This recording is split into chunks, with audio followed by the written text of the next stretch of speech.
κύριος Λεόν, χωρίς να παραμελεί καθόλου τις νομικές του σπουδές, σύχναζε και στα κέντρα διασκέδασης, όπου είχε και πολλές επιτυχίες με τις μοντιστρούλες.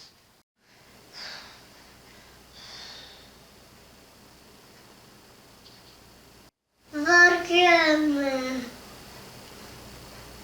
Μαμά! Μαμά! Φάβεις να παίξουμε!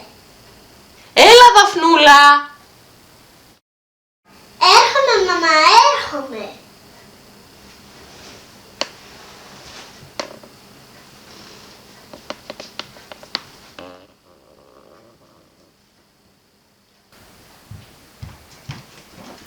Ήρθα κι εγώ.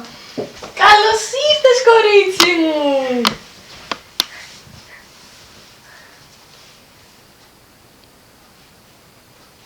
Μαμά, ήρθα να παίξουμε. Τι θα παίξουμε? Μάντεψε ποιος. Α, ωραία! Πού είναι? Να το μάντεψε ποιος.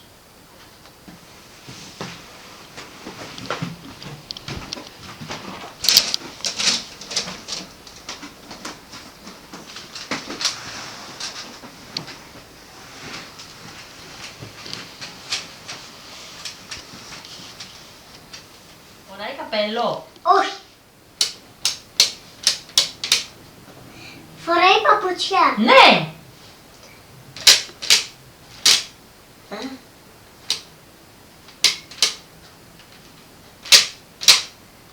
Το βρήκα, είναι ο κύριος Φαρμάς. Μπράβο!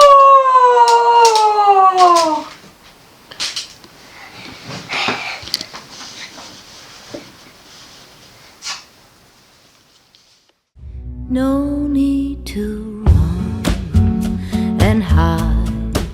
It's a wonderful, wonderful life. No need to laugh or cry. It's a wonderful, wonderful